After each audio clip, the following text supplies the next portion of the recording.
जब 9 साल की उम्र में कोरेगांव गए अम्बेडकर को जातीय भेदभाव का सामना करना पड़ा। प्रासंगिक। अपनी किताब वेटिंग फॉर अ वीज़ा में भीमराव अम्बेडकर ने 1901 में कोरेगांव यात्रा के दौरान हुए छुआछूत के कटु अनुभव पर विस्तार से चर्चा की है। हमारा परिवार मूल रूप से बॉम्बे प्रेसिडेंसी के रत्नागिरी जिले में स्थित दापोली तालुके का निवासी है।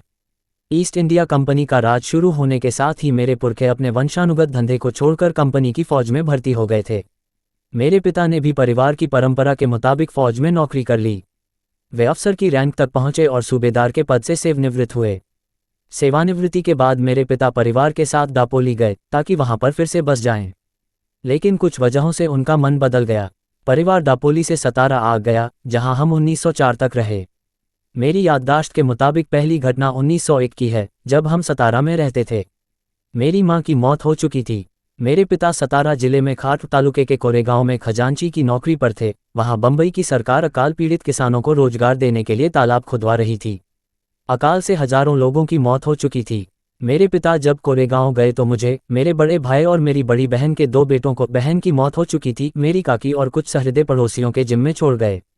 मेरी काकी काफ़ी भली थी लेकिन हमारी खास मदद नहीं कर पाती थी। वे कुछ नाटी थीं और उनके पैरों में तकलीफ थी, जिससे वे बिना किसी सहारे के चल फिर नहीं पाती थीं। अक्सर उन्हें उठाकर ले जाना पड़ता था। मेरी बहनें भी थीं। उनकी शादी हो चुकी थी और वे अपने परिवार के साथ कुछ दूर पर रहती थी। खाना पकाना हमारे लिए एक समस्या थी, खासकर इसलिए कि हमारी काकी शारीरिक असहायता के कारण काम नहीं कर पाती थीं। हम 4 बच्चे स्कूल भी जाते थे और खाना भी पकाते थे, लेकिन हम रोटी नहीं बना पाते थे, इसलिए पुलाव से काम चलाते थे। वह बनाना सबसे आसान था क्योंकि चावल और गोश्त मिलाने से ज़्यादा इसमें कुछ नहीं करना पड़ता था। मेरे पिता खजांची थे, इसलिए हमें देखने के लिए सतारा से आना उनके लिए संभव नहीं हो पाता था। इसलिए उन्होंने चिट्ठी लिखी कि हम गर्मियों की छुट्टियों में कोरेगांव आ जाएं। हम बच्चे ये सोचकर ही काफ़ी उत्तेजित हो गए क्योंकि तब तक हम में से किसी ने भी रेलगाड़ी नहीं देखी थी। भारी तैयारी हुई।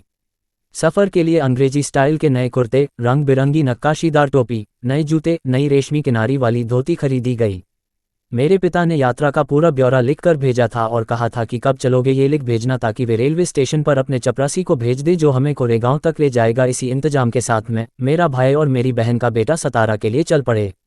काकी को पड़ोसियों के सहारे छोड़ आए जिन्होंने उनकी देखभाल का वायदा किया था। रेलवे स्टेशन हमारे घर से 10 मील दूर था, इसलिए स्टेशन तक जाने के लिए तांगा किया गया।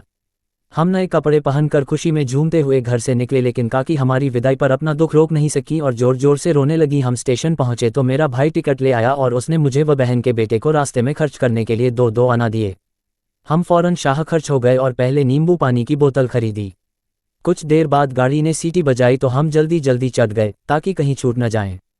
हमें कहा गया था कि मसूर में उतरना है, जो कोरेगांव का सबसे नज़दीकी स्टेशन है। ट्रेन शाम को 5 बजे मसूर में पहुंची और हम अपने सामान के साथ उतर गए।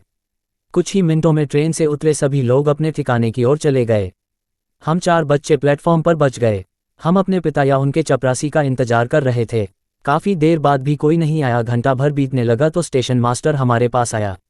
उसने हमारा टिकट देखा और पूछा कि तुम लोग क्यों रुके हो। हमने उन्हें बताया कि हमें कोरेगांव जाना है और हम अपने पिता या उनके चपरासी का इंतजार कर रहे हैं। हम नहीं जानते कि कोरेगांव कैसे पहुंचेंगे। हमने कपड़े लत्ते अच्छे पहने हुए थे और हमारी बातचीत से भी कोई नहीं पकड़ सकता था कि हम अछूतों के बच्चे हैं। इसलिए स्टेशन मास्टर को यकीन हो गया था कि हम ब्राह्मणों के बच्चे हैं। वे हमारी परेशानी से काफ़ी दुखी हुए, लेकिन हिंदुओं में जैसा आमतौर पर होता है, स्टेशन मास्टर पूछ बैठा कि हम कौन हैं। मैंने बिना कुछ सोचे समझे तपाक से कह दिया कि हम महार हैं। बंबई प्रेसिडेंसी में महार अछूत माने जाते हैं। वह दंग रह गया। अचानक उसके चेहरे के भाव बदलने लगे। हम उसके चेहरे पर वितृष्णा का भाव साफ साफ देख सकते थे। वह फौरन अपने कमरे की ओर चला गया और हम वहीं पर खड़े रहे। 20-25 मिनट बीत गए। सूरज डूबने ही वाला था। हम हैरान परेशान थे। यात्रा के शुरुआत वाली हमारी खुशी काफूर हो चुकी थी। हम उदास हो गए। करीब आधे घंटे बाद स्टेशन मास्टर लौटा और उसने हमसे पूछा कि तुम लोग क्या करना चाहते हो। हमने कहा कि अगर कोई बैलगाड़ी किराए पर मिल जाए तो हम कोरेगांव चले जाएंगे, और अगर बहुत दूर न हो तो पैदल भी जा सकते हैं। वहां किराए पर जाने के लिए कई बैलगाड़ियां थीं, लेकिन स्टेशन मास्टर से मेरा महार कहना गाड़ीवानों को सुनाई पड़ गया था और कोई भी अछूत को ले जाकर अपवित्र होने को तैयार नहीं था। हम दूना किराया देने को तैयार थे, लेकिन पैसों का लालच भी काम नहीं कर रहा था। हमारी ओर से बात कर रहे स्टेशन मास्टर को समझ में नहीं आ रहा था कि क्या करे। अचानक उसके दिमाग में कोई बात आई और उसने हमसे पूछा, क्या तुम लोग गाड़ी हाँक सकते हो। हम फौरन बोल पड़े, हाँ हम हाँक सकते हैं। ये सुनकर वह गाड़ीवानों के पास गया और उनसे कहा कि तुम्हें 2 गुना किराया मिलेगा और गाड़ी वे खुद चलाएंगे। गाड़ीवान खुद गाड़ी के साथ पैदल चलता रहे। एक गाड़ीवान राजी हो गया। उसे दूना किराया मिल रहा था और वह अपवित्र होने से भी बचा रहेगा। शाम करीब 6:30 बजे हम चलने को तैयार हुए, लेकिन हमारी चिंता ये थी कि यह आश्वस्त होने के बाद ही स्टेशन छोड़ा जाए कि हम अंधेरे के पहले कोरेगांव पहुंच जाएंगे। हमने गाड़ीवान से पूछा कि कोरेगांव कितनी दूर है और कितनी देर में पहुंच जाएंगे। उसने बताया कि 3 घंटे से ज़्यादा नहीं लगेगा। उसकी बात पर यकीन करके हमने अपना सामान गाड़ी पर रखा और स्टेशन मास्टर को शुक्रिया कहकर गाड़ी में चढ़ गए। हम में से एक ने गाड़ी संभाली और हम चल पड़े। गाड़ीवान बगल में पैदल चल रहा था। स्टेशन से कुछ दूरी पर एक नदी थी, बिल्कुल सूखी हुई। उसमें कहीं कहीं पानी के छोटे छोटे गड्ढे थे। गाड़ीवान ने कहा कि हमें यहाँ रुककर खाना खा लेना चाहिए, वरना रास्ते में कहीं पानी नहीं मिलेगा। हम राजी हो गए। उसने किराए का एक हिस्सा मांगा ताकि बगल के गांव में जाकर खाना खा आए। मेरे भाई ने उसे कुछ पैसे दिए और वह जल्दी आने का वादा करके चला गया। भीमा कोरेगांव में बना विजय स्तंभ। भीमा कोरेगांव की लड़ाई में पेशवा बाजीराव द्वितीय पर ईस्ट इंडिया कंपनी ने जीत दर्ज की थी। इसकी याद में कंपनी ने विजय स्तंभ का निर्माण कराया था, जो दलितों का प्रतीक बन गया। कुछ विचारक और चिंतक इस लड़ाई को पिछड़ी जातियों के उस समय की उच्च जातियों पर जीत के रूप में देखते हैं। हर साल 1 जनवरी को हजारों दलित लोग श्रद्धांजलि देने यहाँ आते हैं। हमें भूख लगी थी।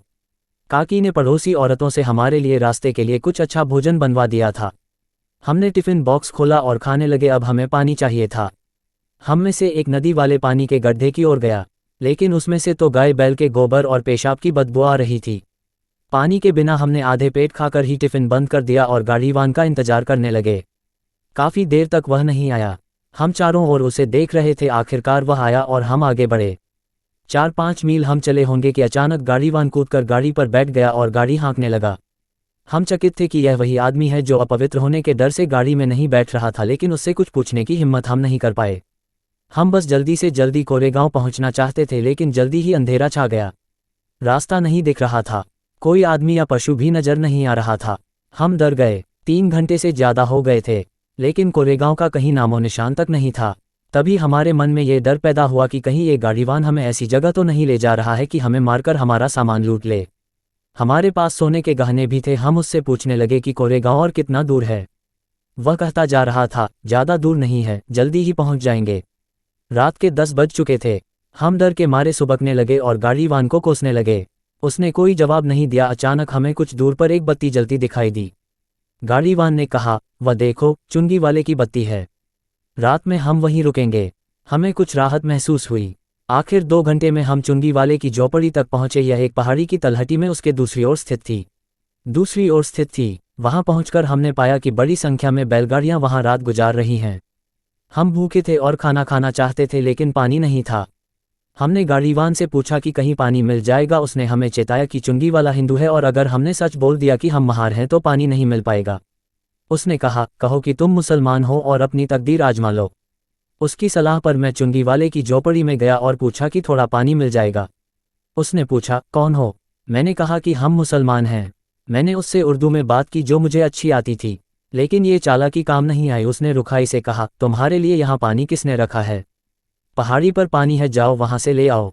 मैं अपना सा मुंह लेकर गाड़ी के पास लौट आया। मेरे भाई ने सुना तो कहा कि चलो सो जाओ। बैल खोल दिए गए और गाड़ी जमीन पर रख दी गई।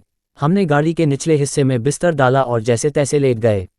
मेरे दिमाग में चल रहा था कि हमारे पास भोजन काफ़ी है। भूख के मारे हमारे पेट में चूहे दौड़ रहे हैं, लेकिन पानी के बिना हमें भूखे सोना पड़ रहा है और पानी इसलिए नहीं मिल सका क्योंकि हम अछूत हैं। मैं यही सोच रहा था कि मेरे भाई के मन में एक आशंका उभर आई। उसने कहा कि हमें एक साथ नहीं सोना चाहिए, कुछ भी हो सकता है, इसलिए एक बार में 2 लोग सोएंगे और 2 लोग जागेंगे। इस तरह पहाड़ी के नीचे हमारी रात कटी। तड़के 5 बजे गाड़ीवान आया और कहने लगा कि हमें कोरेगांव के लिए चल देना चाहिए। हमने मना कर दिया और उससे 8 बजे चलने को कहा। हम कोई जोखिम नहीं उठाना चाहते थे।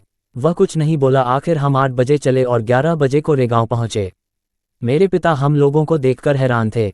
उन्होंने बताया कि उन्हें हमारे आने की कोई सूचना नहीं मिली थी। हमने कहा कि हमने चिट्ठी भेजी थी। बाद में पता चला कि मेरे पिता के नौकर को चिट्ठी मिली थी, लेकिन वह उन्हें देना भूल गया। इस घटना की मेरे जीवन में काफ़ी अहमियत है। मैं तब 9 साल का था। इस घटना की मेरे दिमाग पर अमिट छाप पड़ी। इसके पहले भी मैं जानता था कि मैं अछूत हूँ और अछूतों को कुछ अपमान और भेदभाव सहना पड़ता है। मसलन स्कूल में मैं अपने बराबरी के साथियों के साथ नहीं बैठ सकता था। मुझे एक कोने में अकेले बैठना पड़ता था। मैं ये भी जानता था कि मैं अपने बैठने के लिए एक बोरा रखता था और स्कूल की सफाई करने वाला नौकर वह बोरा नहीं छूता था क्योंकि मैं अछूत हूँ। मैं बोरा रोज घर लेकर जाता और अगले दिन लाता था। स्कूल में मैं ये भी जानता था कि ऊंची जाति के लड़कों को जब प्यास लगती तो वे मास्टर से पूछकर नल पर जाते और अपनी प्यास बुझा लेते थे। पर मेरी बात अलग थी, मैं नल को छू नहीं सकता था, इसलिए मास्टर की इजाज़त के बाद चपरासी का होना जरूरी था। अगर चपरासी नहीं है तो मुझे प्यासा ही रहना पड़ता था। घर में भी कपड़े मेरी बहन धोती थी। सतारा में धोबी नहीं थे, ऐसा नहीं था। हमारे पास धोबी को देने के लिए पैसे नहीं हो, ऐसी बात भी नहीं थी। हमारी बहन को कपड़े इसलिए धोने पड़ते थे क्योंकि हम अछूतों का कपड़ा कोई धोबी धोता नहीं था। हमारे बाल भी मेरी बड़ी बहन काटती थी क्योंकि कोई नाई हम अछूतों के बाल नहीं काटता था। मैं ये सब जानता था, लेकिन उस घटना से मुझे ऐसा झटका लगा जो मैंने पहले कभी महसूस नहीं किया था। उसी से मैं छुआछूत के बारे में सोचने लगा। उस घटना के पहले तक मेरे लिए सब कुछ सामान्य सा था, जैसा कि सवर्ण हिंदुओं और अछूतों के साथ आमतौर पर होता है। सूचना सिर्फ मान्यताओं और जानकारियों पर आधारित है। यहाँ ये बताना जरूरी है कि यह मेरा वीडियो किसी भी तरह की मान्यता, जानकारी की पुष्टि नहीं करता है। किसी भी जानकारी या मान्यता को अमल में लाने से पहले संबंधित विशेषज्ञ से सलाह लें। धन्यवाद।